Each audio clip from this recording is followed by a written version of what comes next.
Welcome everyone to this session about data sovereignty using Apache Iceberg and Apache Polaris. So if you all, I'm JB. I'm director of the Apache Software Foundation. I'm also a member of the foundation for more than 20 years. And I'm working on roughly 20 Apache projects as a PMC. So PMC means Project Management Committee, if you know how things are working on Apache. I'm also principal engineer and open source architect for Dremio. So if you want to chat about Iceberg, Polaris, Apache, you can find me on the big booth where we have a narwhal flying. So it's pretty easy to find us. So let's talk about a little about data sovereignty. What do we mean by data sovereignty? First is a legal thing, you know? It's basically all the concepts where the data laws manage your data in the organization. So there are some requirements and there are some examples. An easy example is GDPR. I mean, GDPR was the first data sovereignty kind of law. And in the past, it was not really an important matter. Because, I mean, when we use CD-ROM or DVD or floppy disk, and it was super hard to exchange data. So there are no way to deal with data sovereignty because the data belongs to you in the past. But now with IoTs, with websites everywhere, with data collection everywhere, data sovereignty is really a matter, okay? And so what does it mean for us in organizations? First, it means that some sensitive data, like medical records, patient records, financial transaction, all this stuff must remain on-prem. That's not because we decide to do that, it's because the law requires to do that, especially in Europe. But also it means that we can think about different mechanisms we can set up to do that, like encryption. Yeah, but encryption is not enough regarding the law. So we need a true isolation where the data belongs to you and is located in your organization, but also very need of access control. How do you access the data? How do you deal with who can access this data and what kind of operations they can do on the data? So that's basically what we have to implement. And what are the consequences for the organizations? For you, for me, for everyone. First, it means that we need a data governance. We need to define a unique way to access the data in the organization. But also we need to give access to the data on different aspects, like how do I package my data? Is it a view, is it a table, is it Parquet files, is it whatever? So you basically create some kind of data product that you expose to the different entities in your organization, and then they can access to the data sets you want. So all this means that one possible answer, I don't say it's the only one, but one possible answer is basically to use on-prem. If you're storing your data on-prem in your organization, then you can have a scalable, a secure, a performant and cost-effective layer. But on-prem means that you have to manage this data. And how do you expose the data to other entities in your organization? And it's where we can use open source projects. Because if we expose this data as a data lakehouse, you can basically expose those data to the different entities in your organization. I tried to summarize there the different layers that I see in a data lakehouse. You may disagree, or you may have another standpoint. That's completely fine. Just I'm pretty open to discussion. So on the bottom, we have a storage. So the storage is basically where your data is really located. So the data files, Parquet file, Vortex file, if you are using other kind of data files. So that's basically where you actually store the data. On top of that, instead of directly accessing the data files, which is not always pretty convenient, you want to expose these data files as table format. So you want to use SQL syntax, SQL language to access the data. So instead, imagine you have Parquet files located on a storage, and you want to access these Parquet files. The first way to do that is you create your own readers and writers. So you do code. That works. It could be very efficient, but it's a lot of effort. And especially when you have third parties, when you have a lot of tools that need to access the data, they are not all supporting this kind of readers and writers. So on top of the data files, you can create table format where you're going to use SQL directly, like you do on a database, just to access your data. That's the table format. And on top of this stack, you have a query engines. So by query engine, I mean the pure query engines, but also the tools that are using this data. So query engine could be Apache Spark, could be Apache Flink, could be Dremio. And by tools, I mean could be Fivetran, Click, all the layers that populate your data and you do the data ingestion. And between the two, we have a query engines and tools, and we have a table format. And between the two, there's one thing, which is the catalog. The first purpose of a catalog is, hey, I'm the query engine. I need to access this table. And the catalog is going to say, OK, this table is actually this data file, this data file, this data file. That's the first purpose of the catalog. But another thing that you can do, and that's the purpose of this talk today, is you can leverage the catalog to control and govern your data. You can use the catalog to say, OK, this table is accessible for this query engine and this user. That's the kind of data governance you can implement. If we talk about table format, one popular table format is Apache Iceberg. So who knows Apache Iceberg already? OK. Do you know how it works internally? Likely? OK. So if I ask you what is Apache Iceberg, you may have a lot of different answers. But actually, the right answer is Iceberg is just a set of 4 specifications, nothing more than that. So you have the table spec, the view spec, Puffin spec. I can provide more details about Puffin, but that's a different story. And we have a REST catalog spec. So now you have 2 options. You implement the spec by yourself. Okay, so you start from the MD files, the markdown files. You read all the spec, and you implement the spec. Or you leverage some libraries provided by Iceberg to simplify the way to use the spec. And that's why today in Iceberg, you have Iceberg Java, Python, Rust, Go, which is different implementation of the spec. In a nutshell, you have data files at the bottom. You remember our Parquet files. That's basically where the data files are located in Iceberg. On top of that, we added metadata. So it means that on top of the Parquet files, we add metadata to control the schema, the snapshot. So anytime you add new data in Iceberg, you're going to create a new snapshot. And this metadata, in addition of a Parquet file, give you the flexibility to have new features. You do transaction. So you have comic rollback. You can do time travel. You can query the data as they were last year or 2 months ago, whatever. So you do select blah, blah, at a snapshot. And then you're going to get the data at that time. So all this layer is basically managed by Iceberg itself. Okay? On top of that, you have a catalog. So what happened is, in the past, first, when we started Iceberg, there are no catalog at that time. There was no catalog. Then we added catalog just to do the first purpose of a catalog that I said before, which is, hey, I'm the query engine. I need access to this table. And basically, in Iceberg, what does it mean is I have to access to table A. Then I'm going to get a metadata.json, which is a big JSON file describing everything that I show you there. Metadata files, manifest list, blah, blah. Everything going to be in a big metadata.json. So it was great. So we had catalog for JDBC, catalog for Glue, catalog for different layers. But the problem is, as we added new languages in Iceberg, like Python, like Rust, like Go, those catalog was really focusing on one technology. JDBC catalog is not easy to use JDBC outside of Java, because you need the JDBC driver and extra. So what we did is we added a new kind of catalog, which is the REST catalog. So that's why in Iceberg you have a REST catalog spec that describes how a catalog should behave as an Iceberg catalog. But Iceberg itself, it does not provide the catalog. It's just the spec. So you need an implementation of this specification.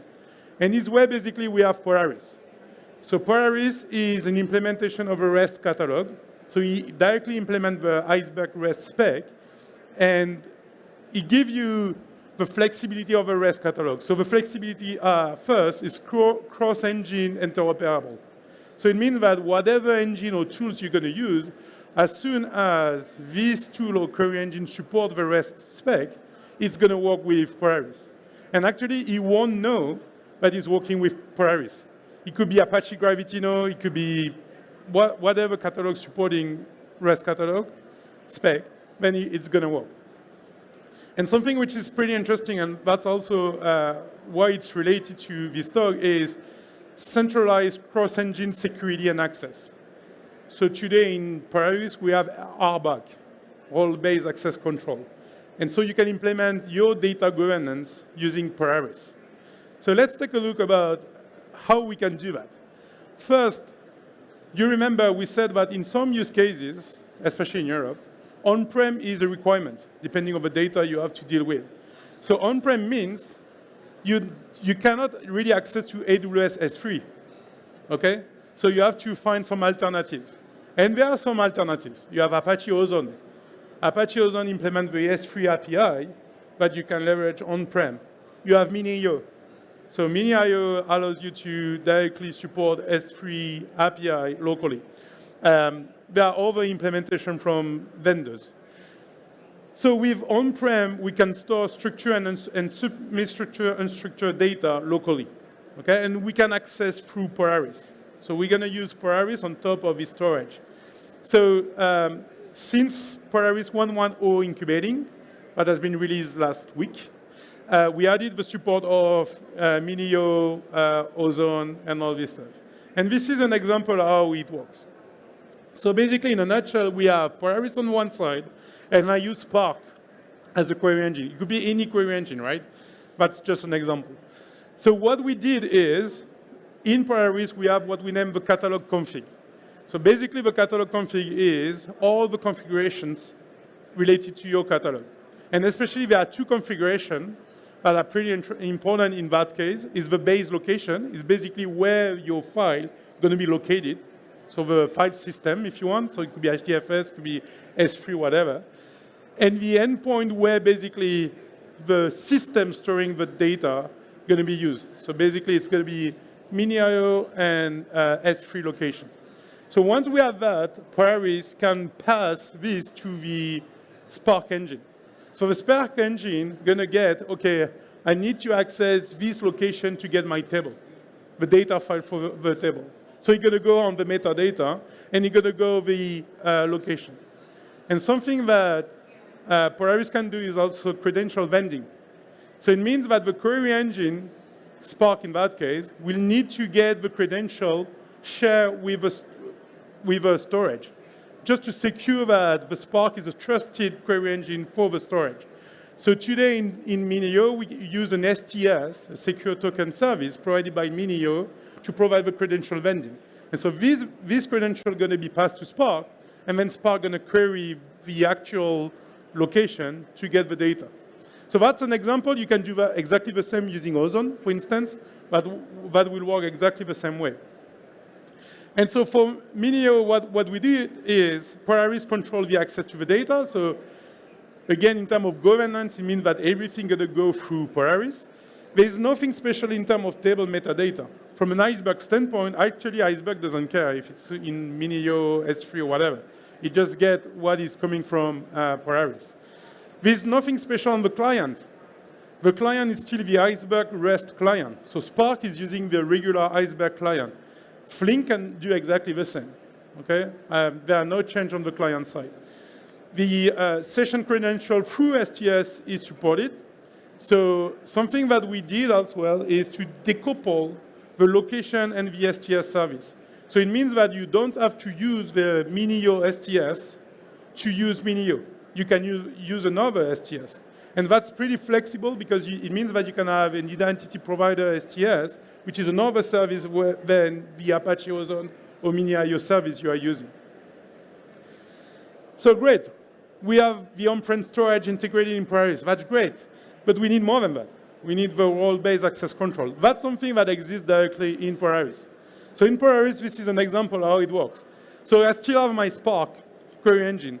You remember I can access to my data file through Spark and via Iceberg. But something I can do in Polaris is I give credential for this user using this query engine to do this query. So for instance, in my example there, the first thing I'm going to do, so that's step one, Spark is using Alice as a user, okay? And then Spark runs a query on table one. Polaris is going to check that Alice has access to the table one. And access can be access in reading, writing, or updating the table. So it's really defining the role associated to my user. And then Polaris generates the scope credential for storage, like S3. So it could be Minio, again. It's S3-like. And table one data is stored and given table metadata. And then, finally, you can access the data. So that's the way it works today in Polaris. You can implement RBAC. And how do we do that? I talk about table. But you can apply this RBAC on different entities we have in Polaris. And the entities, there are three kinds of entities: table, view, and namespaces. So namespace could be embedded in another namespace. So when you start Polaris from scratch, you don't have a catalog yet. The first thing you're going to do is to create a catalog. Because in a single Polaris instance, you can create multiple catalogs. So imagine I have three catalogs, catalog 1, 2, and 3. 2 and 3 are empty right now. There are no entities in catalog 2 and 3. But I have entities in catalog 1. So I have 3 namespaces, and I have some table in inner namespace. So it means that when you define your RBAC, you can say this user, using this query engine, can access to this entity. So for instance, if I define a policy on the namespace 1A, it's going to apply to all entities below, this namespace. So it means my Iceberg table 1 and 2 going to inherit all the role-based access control defined at the namespace level. And something you can do is also a hierarchy of a different entity. So in Polaris, we have two kinds of entities and permission model. So you have the entities in catalog, and you have some kind of role at the higher level, so outside of a catalog. So you have, for instance, principal and principal role that basically are global to all catalogs that exist in the Polaris instance. And then you map your role to a catalog role. So you do a kind of mapping that way. What does it mean? It means basically that I can define, so I have my user JB at the top. This user is a principal. I map to two roles, engineer and data team. And you can see that the engineer role is mapped in my clickstream catalog to catalog admin. But data team, you see it's mapped on two different catalogs in two different roles in two different catalogs. So data team role is mapped to catalog reader in clickstream catalog, and it's mapped to free API ads in my ads browser permission. So it's the reason why we did like this is because imagine you had a new entity or you had a new catalog. You don't have to redo all the setting about the permission. You just do a new mapping. So you don't have to change your principal. You don't have to change your role. You just update the mapping. So that's basically what you can do in Polaris. So that's great. We have RBAC, but you may have a lot of questions about, hey, that's great, but we need to do more. I mean, I need to have more security aspects and feature in Polaris. So there are some stuff we are working on. There are additional on-prem features we want to do, like request signing. That's something we already started. But about security specifically, more than RBAC, we plan to have FGAC, fine-grained access control. So that's basically colon masking, row filtering. So I have my user, Alice. She's accessed using Spark on this table. Maybe I want to hide this column of this table for this particular user. Or maybe I want to skip some row in my query for this user. So that's what we name FGAC. Another thing that we plan is ABAC, attribute-based access control. That's pretty easy as a first step because you can create tag on entities. And then you apply this access to all tags that you want, and this tag going to apply to all entities matching the tag. So the first step going to be to add tagging on entities, and once we have tagging, we can imagine to have ABAC implemented. Another thing we want to do is table source. That's a proposal that I did, so it's still in the discussion. The idea is basically, today you need Iceberg table in Polaris. Table source is a way to create on-the-fly Iceberg tables from data you have on your file system. So you have existing Parquet files. So maybe some of you have a question, I have existing Parquet file, can I create Iceberg table on top of this Parquet file? And the answer is no. I mean, Iceberg is dealing with a Parquet file. Actually, you don't know that Iceberg is using Parquet files. So if you need to inject and to create table for this Parquet file, you have to do an inject. So you have to read the Parquet file and inject into an Iceberg table. The idea with table source is to create this Iceberg table on the fly. So you just define the location of the Parquet files. Polaris is going to read it and create the Iceberg table for you out of the box. And then you can use this table as regular tables. Okay, that's what we name Parquet file. That could be for Parquet, could be for JSON files, CSV files, whatever. You can create new data type like this. So just as a summary, you can see that mixing Iceberg, Polaris, and Apache Ozone or Minio, you can implement on-prem governance using these open source layers. And then if you want to discuss more about that, you can find me on the Dremio booth with a big narwhal. And so thank you. Any question? We have a few minutes for question. Yeah. FGAC, yeah.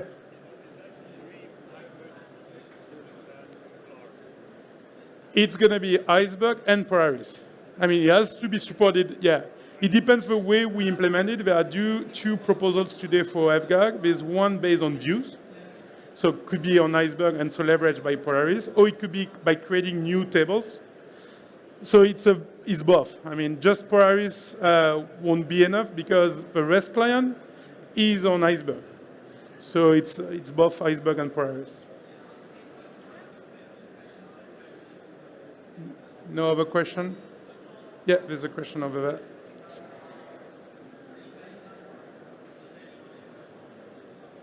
Hello. Are you also planning to integrate Delta Lake as well with this? That's a good question. Polaris already supports Delta.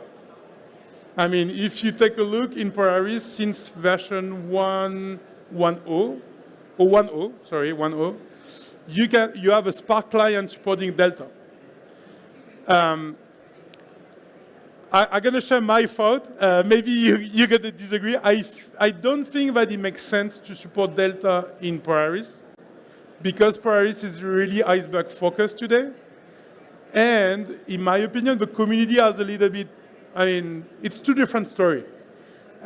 We have projects at Apache that try to address this concern, like Apache Xtable, for instance, that can convert the data on the fly. That's great for migration purpose. But long term, does it make sense to have Delta and Iceberg in the same catalog? I mean, if you want to use Delta, use Unity. I mean, it's really for that. And the same, if you ask me, is Unity should support Iceberg? I know that they do. I'm not sure it's a great idea, to be honest. I think it's different use cases, different community. I don't want to say that it won't never be supported. I just say that I'm not a big fan of that, but why not? There are no plan right now. If the question is, do we have plan? It was discussed, but not yet planned.